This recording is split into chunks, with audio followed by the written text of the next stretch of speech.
자, 여러분 반갑습니다. 누가 신학 연구, 누가복음과 사도행전 7주차, 9주차 누가의 기독론 1&2입니다. 누가의 기독론 1&2 2주간에 걸쳐서 초대교회의 기독론 그리고 누가의 기독론에 대해서 한번 살펴보도록 하겠습니다. 먼저 학습 내용 소개인데요. 서론, 그리고 예수 당시 유대인들의 메시아적 기대, 그리고 예수 자신의 평가와 고백, 그리고 초대교회 기독론의 시작과 그 시작을 위한 필수적인 요소들, 그리고 마지막으로 누가복음 사도행전의 기독론에 대해서 한번 살펴볼 것입니다.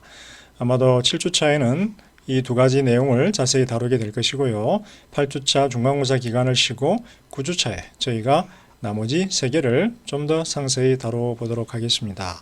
오른쪽에 있는 그림은 그리스의 메테오라라고 하는 도시에 존재하는 Holy Trinity's Monastery, 거룩한 삼위일체의 모네스트리, 수도원이다라고 하는 곳에 있는 그림인데요. 크라이스트 판토크라토아, 우주의 주인이 되시는 그리스도라고 제목이 붙여져 있습니다.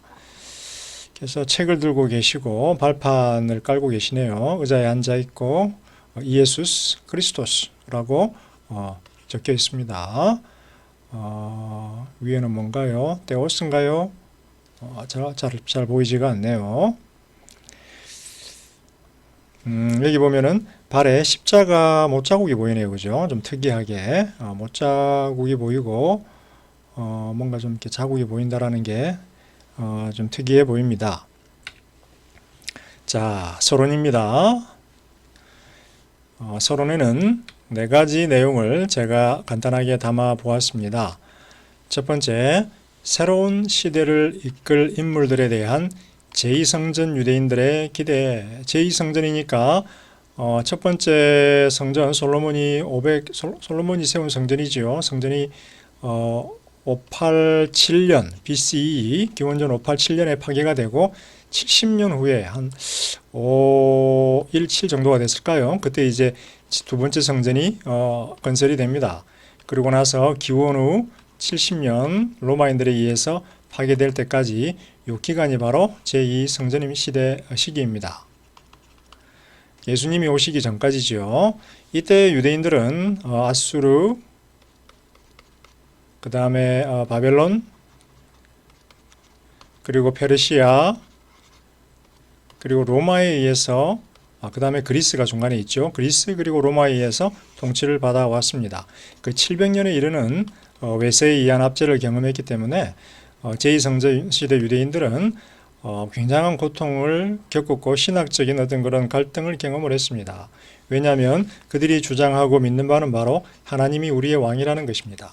하나님이 우리의 왕, 즉 이스라엘의 왕이신데 하나님이 우주의 주인이신데 이 우리의 믿음과 달리 700여 년간의 외세에 의한 통치가 있었다라고 하는 것입니다. 따라서 제2성전 시대 유대인들, 왕이 존재하지 않고 이방인들에 의해서 통치를 받았던 제2성전 시대 유대인들은 종말론적인 구원자에 대한 기대를 하게 됩니다.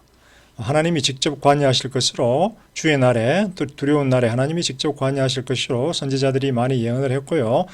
천사장이 구원하거나 혹은 종말의 선지자가 등장할 것으로 기대를 했습니다. 그러나 가장 대중적이고 인기 있는 구원자는 바로 메시아죠. 하나님이 자신의 메시아, 즉 그리스도를 이 땅에 보내어 하나님의 백성을 구원할 것이다 라는 겁니다.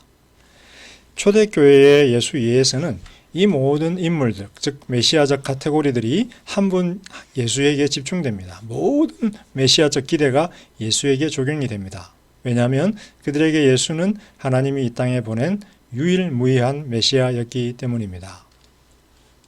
기독론의 발전에 있어서 3가지 중요한 동기들이 있습니다. 물론 기독론의 발전이니까 초대교회가 발전시킨 기독론에 대한 3가지 동기들인데요. 첫 번째는 예수님의 영향입니다. 예수가 제자들에게 사역하면서 가르치면서 영향을 미쳤지요. 따라서 예수의 영향이 존재하지 않는다면 그 이후에 모든 기독론은 존재하지 않습니다. 두 번째는 그의 죽음과 부활이지요.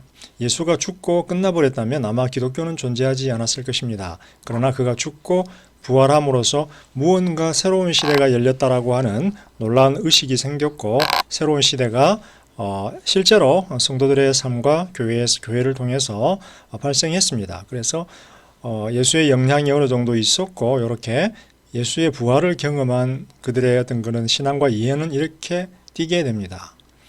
그 다음 세 번째는 처음 제자들의 경험입니다. 제자들이 예수를 보고 목격하고 그의 죽음과 부활을 본 이후에 그들이 무언가를 경험했다라는 것입니다. 우리는 예수의 부활을 증거할 수가 없죠.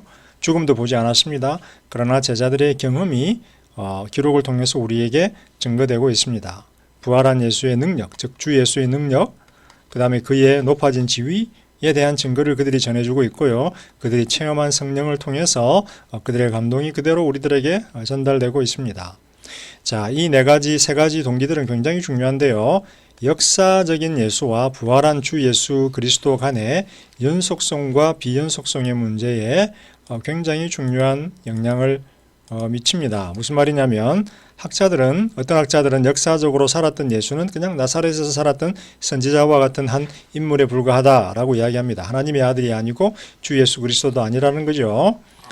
따라서 주 예수 그리스도는 제자들이 만들어낸 허구, 그 다음에 역사적인 예수는 실제라는 겁니다. 나사렛의 목수는 실제인데 주 예수 그리스도, 높아진 어떤 그런 기독교인들의 예수 주장은 허구라는 거죠. 근데 따라서 그들은 비연속성이 있다. 이 둘 간에 비연속성이 있다라고 하는데, 그런데 여기 보면 예수가 영향을 제자들에게 미쳤고 그의 죽음과 부활을 경험했고 제자들이 예수님에 대한 놀라운 사건들을 경험했기 때문에 그들이 예수에서 주 예수 그리스도로 믿음을 가져갈 수 있었다라는 겁니다. 따라서 어느 정도 주 예수 그리스도가 역사적인 예수보다 굉장히 높아진 형태로 존재하지만 이 두 개념 간에는 연속성이 존재한다라는 것입니다. 자, 세 번째 전제입니다. 객관적인 측면에서 볼 때 메시아에 대한 유대인들의 소망이 예수의 삶과 행적 그리고 사역과 너무나 잘 일치했습니다. 그럼 뒤에서 자세히 제가 설명을 해드리겠지만 그들의 유대인들의 메시아에 대한 기대, 소망에 담긴 내용들이 예수의 삶과 행적과 사역과 너무도 잘 일치했습니다. 그럼에도 불구하고 유대인들은 예수를 배척했고요, 반대했고 죽였습니다. 반면에 처음 제자들은 메시아에 대한 유대인들의 소망이 예수를 통해서 이루어졌다, 성취되었다라고 설득되었고요, 또 믿었습니다. 그래서 그들의 예수에 대한 기억과 경험들에서 기독론적 발전이 급속도로 전개되는데, 특별히 예수님의 부활 이후에 2년 만에 상당할 정도로 기독론적 발전이 폭발적으로 이루어졌습니다. 32년을 적어놓은 이유는 이때 바로 바울이 회심을 했기 때문입니다.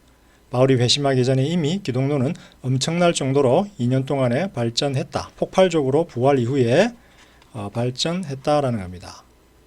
자, 네 번째 전제는, 서론적 전제는 뭐냐면 처음 기독교는 유대교 내의 메시아 운동으로, 즉 예수 운동으로 시작했다라는 겁니다.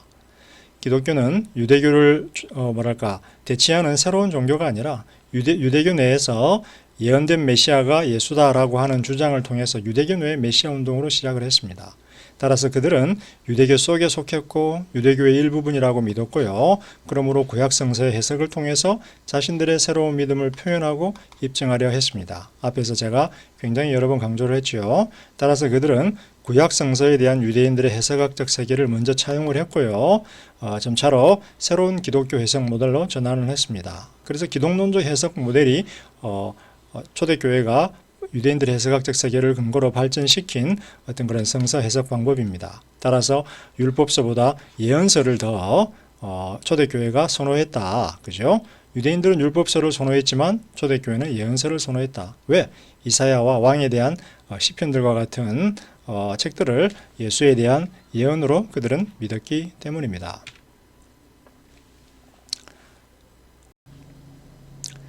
자, 이제 두 번째, 예수 당시 유대인들의 메시아적 기대에 대해서 한번 논의해 보도록 하겠습니다. 유대인들의 메시아적 기대를 예수가 충족시켰죠. 따라서 유대인들이 메시아에 관해서 어떤 생각들을 가지고 있었는가를 살펴본다라고 하는 것은 누가의 예수위에, 초대교회의 예수위에 대해서 굉장히 중요하다라고 보여집니다. 대략 한 5가지 정도의 메시아적 개념이 있는데요. 1번은 왕 같은 메시아, 그 다음에 2번은 제사장 같은 메시아, 3번은 선지자 같은 메시아, 4번은 선생 같은 메시아, 그리고 5번은 인자입니다. 이 5개의 전통에 대해서 한번 상세히 살펴보도록 하겠습니다. 자, 왕같은 메시아의 개념은 아주 오래된 기대입니다. 창세기 49장까지 거슬러 올라가죠. 야곱의 예언이 담겨 있는데 유다를 향하여, 유다는 누구죠? 요셉을 팔았던 형이잖아요. 야곱이 좋아할 리가 없습니다. 그런데 야곱이 죽을 때에 유다를 향하여 예언을 하는데 왕에 대한 굉장히 오래된 예언이 그 안에 담겨 있습니다. 자, 네 아버지의 아들들이 네 앞에 절한다라는 거예요. 그죠?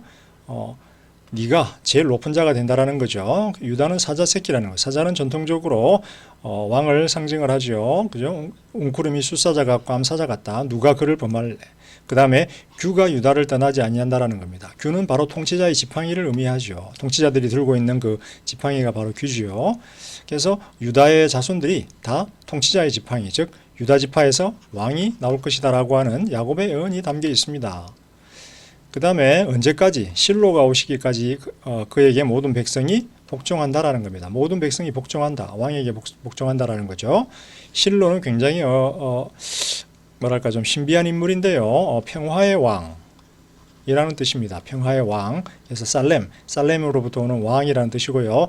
아브라함이 11조를 평화의 왕에게 바쳤죠. 그래서 이 사람이 누구인가? 라고 하는 질문이 있습니다. 그의 정체가 누구일까? 실로가 오시기까지 이르리니. 어쨌든 간에 실로에 대한 논의가 좀 난해하긴 하지만 야곱의 예언, 창세기에 이미 왕에 대한 기대가 있었다. 자, 그리고 민수기에 보면 발람이라고 하는 거짓 선지자가 있죠.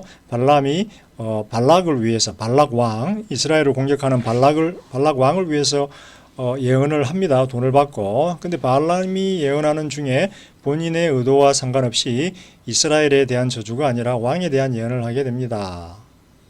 자, 이렇게 이야기하죠. 예언하여 이르기를 하나님의 말씀을 듣는 자가, 선지자죠. 내가 그를 보아도 이때의 일이 아니며 내가 그를 바라보아도 가까운 일이 아니로다. 한 별이 야곱에게서 나오고 한 규가 이스라엘에게서 일어나서 모압을 이쪽에서 저쪽까지 쳐서 무찌르고 세 자식들을 다 멸한다라는 겁니다. 모압 왕이 발람에게 돈을 주어서 이스라엘을 저주하라 그랬는데 발람이 성령의 감동을 받아서 갑자기 모압을 반대하는 어떤 그런 예언을 해버리지요. 한 별이 야곱에게서 나온다라는 겁니다. 그래서 여러분들 그 다윗의 별이라고 하는 거 기억나죠? 다윗의 별, 그죠? 다윗의 별인가 이렇게 됐나요? 모르겠네. 자, 다윗의 별, 왕을 상징하고 이스라엘의 어떤 그 상징이죠. 별이 야곱에서 나오고 규가 이스라엘에게서 일어난다라는 겁니다. 그죠? 규는 뭐예요? 아까 통치자의 지팡이라고 했잖아요. 그의 원수 에돔은 그들의 유산이 되고 동시에 이스라엘은 용감히 행동하리로다. 주권자가 야곱에게서 나서 남은 자들을 성읍에서 멸절하리로다. 민수기 이야기예요. 지금 민수기는 사사시대잖아요. 그죠? 민수기니까 사사시대는 아닌가요? 어쨌든 간에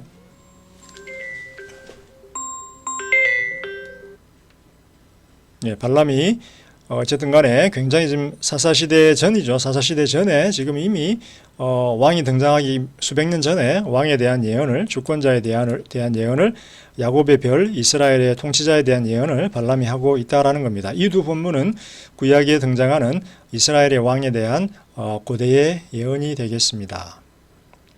그런데 이제 저희들에게 중요한 것은 종말에 등장할 다윗과 같은 메시아 개념입니다. 왕인데, 다윗과 같은 왕인데 메시아로 하나님의 구원자로 발전한다라는 겁니다. 자, 사무엘하 7장에 보게 되면 다윗을 향한 나단의 예언이 등장을 하는데요. 다윗이 하나님의 성전을 건축하겠다 그러고 하나님께 약속을 하는데 나단이 오죠. 네 손에는 피가 많아서 안 된다. 네 아들을 통해서 솔로몬을 통해서 성전을 건축하겠다. 그러면서 하나님께서 그럼에도 불구하고 다윗의 어떤 그런 하나님에 대한 공경과 기대에 대해서 칭찬하면서 큰 약속을 해줍니다. 자, 어떤 약속이 있을까요? 네 수완이 차서 조상들과 함께 누울 때 내가 네 몸에서 네 씨를 네 뒤에 세워 그의 나라를 견고하게 하겠다라는 겁니다. 원래는 이 씨가 솔로몬이었죠. 원래는 솔로몬입니다. 그래서 그는 내 이름을 위하여 집을 건축할 거고 나는 그의 나라 왕위를 영원히 견고하게 하겠다라는 겁니다. 그 다음에 이거 보세요.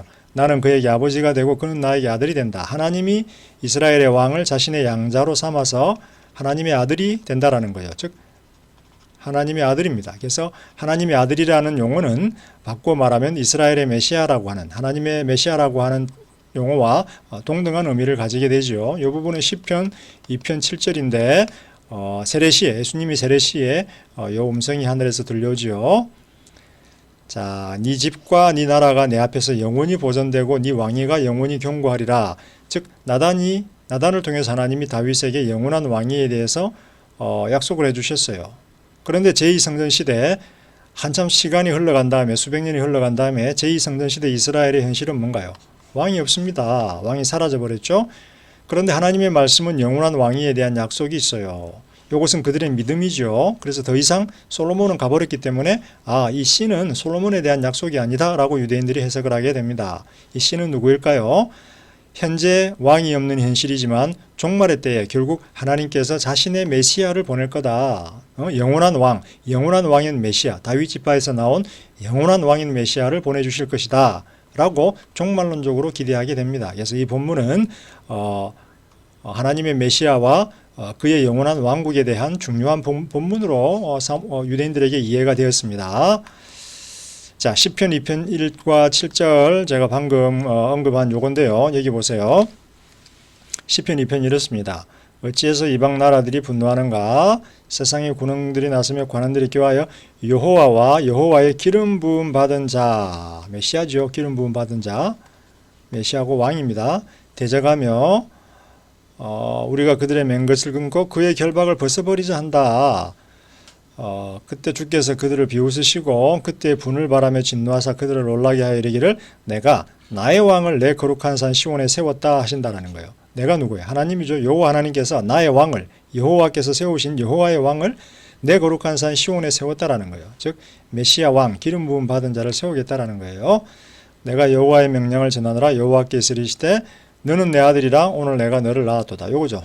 나는 그에게 아버지가 되고 그는 내게 아들이 되리라. 이 약속이에요. 지금 사무엘하 7장 14절의 약속이 시편에 인용이 되고 있는데요. 입양입니다. 입양. 근데 마치 탄생처럼 언급이 되죠. 자, 요 시편은 왕의 대관식, 이스라엘의 왕들이 대관식이 있을 때 이 시편 2편이 낭송이 되었고요. 직접 이스라엘의 왕이 이 시편을 낭송합니다. 그래서 너는 내 아들이라 오늘 내가 너를 낳았다. 즉 이스라엘의 왕을 지금 하나님께서 입양하시는 건데 마치 탄생시키는 것처럼 낳았다. 그리고 너는 내 아들이 되었다라고 주장한다라는 겁니다. 그래서 여러분들이 복음서를 읽다 보면 하나님의 아들이라는 표현이 등장하는데 하나님의 아들은 1차적으로 다윗과 같은 메시아를 지칭을 합니다. 그런데 여기에 입양의 개념이 원래 들어가 있는데 예수님 같은 경우는 좀 다르죠. 하나님의 아들이라는 표현을 쓸 때 입양이 아니라 탄생, 즉 독생자의 개념으로 발전 시켜버리죠. 그래서 이 부분 하나님의 아들의 개념 원래는 다윗과 같은 메시아였다. 그러나 예수 전통에서는 예수님의 사용에서는 좀 다른 의미를 띠게 된다. 실질적인 하나님과의 친밀한 관계를 의미하게 된다라고 말할 수 있습니다. 나중에 제가 좀 더 자세히 뒤에서 설명해 드리겠습니다. 자, 요 시편 2편 7절은 요 편 너는 내 아들이니 내가 오늘 너를 낳았다. 자, 요 편은 예수의 세례시에 등장을 하지요. 예수의 세례시에 등장하고 변화산상 사건에서도 이는 내 아들이다 라고 하나님께서 내 아들이다 라고 하는 표현을 증거를 하나님께서 변화산상에서도 해주시고 예수님의 세례에서도 해주십니다. 예수님이 입양됐나요? 아니죠. 그죠? 예수님의 독생자임을 증거하는 하나님의 증거죠.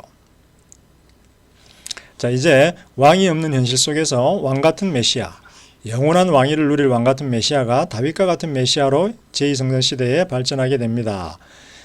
시편 110편에 보면 다윗의 주라고 하는 놀라운 개념이 등장하는데요. 여호와께서 내 주에게 말씀하시기를, 다윗이 노래하는데 지금 여호와께서 내 주, 다윗의 주에게 말씀하시기를, 서로 다른 분이죠. 왜? 내가 네 원수들로 네 발판이 되게 하기까지 너는 내 오른쪽에 앉아 있으라. 하나님의 보좌가 이렇게 있는데 원래 하나님 혼자가 앉아 계시는데 그 오른쪽에 제2의 인물이 앉는다라는 거예요. 3은 아직 안 보입니다. 성령은 아직 안 보이죠. 부재 중입니다. 자, 여호와께서 다윗의 주에게 말씀하시는 거예요. 내 오른쪽에 앉아 있으라. 유대인들 입장에서는 받아들이기 힘들죠. 이 시편 유대인들은 해석하기가 참 힘들어요. 하나님이 두 분이 되시니까 유대인들은 유일신인데 여호와가 시온에서부터 주의 권능의 규, 아까 통치자였던 그런 지팡이라 이야기했죠. 주의 권능의 날에, 그죠? 주의 권능의 규를 내보내신다라는 거예요. 그 다음에 여호와는 맹세하고 변하지 아니하시리라 이르시되 너는, 다윗의 주죠, 내 주, 너는 멜기세덱의 서열을 따라 영원한 제사장이라 주의 하셨도다. 주의 오른쪽에 계신 주가 두 명이에요. 주가 계시고 주의 오른쪽에 계신 주, 다윗의 주께서 그의 노하시는 날에 왕들을 쳐서 깨뜨릴 것이다. 그의 노하시는 날, 권능의 날, 종말의 날이에요. 종말의 날에 다윗의 주가, 메시아가 등장한다라는 거예요. 그런데 여기 보면은 왕인데 제사장이라고 이야기를 해요. 멜기세덱의 반차를 따른 영원한 제사장이다. 다윗 지파의 다윗의 주가 어떻게 아론 지파의 제사장이 될 수 있는가? 예수 전통에서는 요거를 강조하지 않죠. 당연히. 왜냐하면 예수님은 유다 지파니까. 그런데 히브리서에서는 요걸 강조하죠. 멜기세덱의 서열을 따라 영원한 제사장이 되셨다, 예수님께서. 그래서 히브리서는 이 전통을 굉장히 강조한다라는 거. 유대인들 입장에서 시편 110편은 해석할 수 없는 난제이지만 크리스찬들에게 이 시편은 높아지신 주 예수 그리스도에 대한 예언의 말씀이었다. 놀라운 예언의 말씀이었다. 그들이 시편을 좋아할 수밖에 없었겠죠. 자, 왕같은 메시아는 제2성전 유대교에서 가장 대중적인 소망의 대상이었습니다. 이방인들이 압제 가운데 놓여 있었기 때문에 그들은 해방되기를 원했고요. 어느 순간 이 왕같은 메시아가 등장해서 그들을 해방시켜 줄 것으로 기대를 했습니다. 그래서 이사야서 11장 같은 경우는 왕같은 메시아에 대한 굉장히 놀라운 어떤 그런 예언이 등장하죠. 이새의 줄기, 다윗 지파를 의미하죠. 이새의 줄기에서 한 싹이 나고 뿌리에서 한 가지가 나서 결실한다라는 거예요. 그죠? 왕같은 메시아죠. 이새의 줄기. 그가 위에 여호와의 영이 임한다라는 거예요. 지혜와 총명의 영, 성령이 임하죠. 여호와를 경외하는 영이 강림하신다라는 거예요. 예수님이 세례시에 성령이 머리 위에 강림하셨죠. 그래서 지금 이사야의 예언이 예수님에게 세례에 대해 이루어지고 있는 거예요. 예수님이 바로 왕같은 메시아라는 거죠. 공의로 심판하고 정직으로 판단하고 입의 막대기로 세상을 치며, 요거 요한계시록에 나오죠. 계시록 입에서 검이 나오죠. 자, 이게 뭐예요? 예수님이 통치자죠. 하나님의 영이 그 위에 있어서 공의로 심판하는, 통치하는 정직한 왕이라는 뜻이죠. 왕, 좋은 왕. 굉장히 좋은 왕이죠. 6절 보세요. 그때 이리가 어린 양과 함께 살며 포범이 어린 염소와 함께 살고 눕고 송아지 어린 사자와 살찐 짐승이 함께해서 어린아이에 끌리며 쭉쭉쭉. 이때부터 뭐랄까, 낙원의, 에덴 동산의 낙원의 평화가 회복이 됩니다. 그래서 이사야서 같은 경우는 왕같은 메시아가 올 때 낙원의 평화가 회복된다. 즉 새로운 창조를 하나님께서 이룬다라는 거예요. 그래서 다윗과 같은 메시아의 개념이 새 창조와 함께 갑니다. 이사야에서는. 그래서 바울의 예수 이해에서 중요한 개념이 뭐죠? 새 창조예요. 새 창조. 낙원이 평화가 되돌아온다라는 거예요. 그러면 예수님이 가져온 것이 새 창조라면 예수는 누군가요? 새 아담이죠. 새 창조를 가져온 새 아담입니다. 그래서 로마서 5장에 아담 기독론 내용이 그렇게 중요한 겁니다. 어떤 학우는 그러더라고요. 예수가 새 아담이라고 하는 개념은 성립될 수 없다 그러는데, 뭐 그렇게 사세요. 그렇게 이해하시고. 자, 왕같은 메시아는 가장 우선적으로 이스라엘의 독립을 성취할 새로운 왕이었어요. 독립. 여러분들 우리 일본에 의해서 압제당할 때 얼마나 독립을 갈망했습니까? 그죠? 그래서 700년 동안 외세에 눌렸으면 뭐 독립이 목숨 걸 상황이죠. 세례 요한과 예수뿐만 아니라 세례 요한도 굉장히 놀라운 인물이었어요. 그래서 사람들이 좀 착각을 했어요. 당신이 오실 그분입니까? 오실 그분입니까? 세례 요한에게 질문한 거예요. 세례 요한이 아니다. 보통 사람 같으면 그래 내다 그럴 텐데 아니다. 내 뒤에 오시는 그분이 더 능력이 크고 나는 그분의 신들매를 감당하지 못한다. 누군가요? 예수님이에요. 자, 대중들의 기대에 부합했고 예수는 굉장히 좀 이 내용하고 잘 어울려요. 유대인들은 그러나 받아들이지 않았죠. 근데 팩트는 뭔가요? 예수님이 돌아가실 때 머리 위에 유대인들의 왕이라는 죄목으로 처형당했다라는 거예요. 유대인들이 원하든 원하지 않든 로마인들은 예수를 유대인의 왕, 반역의 죄로 처벌했어요. 그래서 본의 아니게 로마인들이 예수님의 유대인들의 왕이 되심을, 메시아 되심을 간접적으로 십자가에서 증거를 해버렸어요. 자, 이 호칭에 대한 예수님의 반응은 어떨까요? 궁금하지요? 뒤에서 좀 더 자세히 나누겠지만 예수님은 공개적으로 메시아라는 호칭을 거부하지 않습니다. 그죠? 메시아 자신을 메시아로 인정을 받아들여요. 그런데 예수님은 메시아의 책임에 대한 새로운 이해를 요구하세요. 독립, 로마로부터의 독립, 즉 왕 같은 다윗과 같은 왕과 같은 메시아를 유대인들이 고대를 했는데 예수님은 나는 그런 메시아가 아니라는 거예요. 내 책임은 뭐냐면 고난과 십자가의 죽음 그리고 부활을 통해서 내가 메시아됨을 이루겠다라는 거예요. 새로운 이해를 요구하고 있어요. 그래서 마가복음 8장 29절 이하에 보게 되면 여기 뭐죠?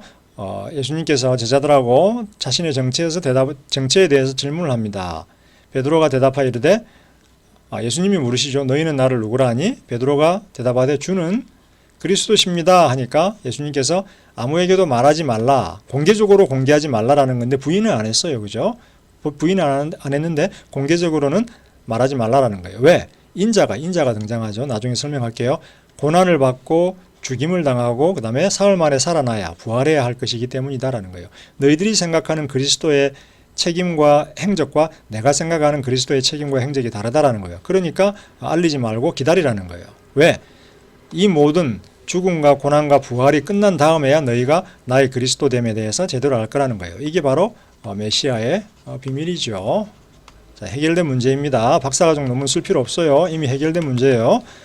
자, 드러내놓고 이 말씀을 하시니 여기 보세요. 드러내놓고 이 말씀을 하시는 거예요. 예수님이 공개적으로 거부하지 않았어요. 자, 이렇게 해서 호칭에 대한 예수님의 반응, 그 다음에 유대인들의 왕 같은 메시아 개념을 살펴보았고요.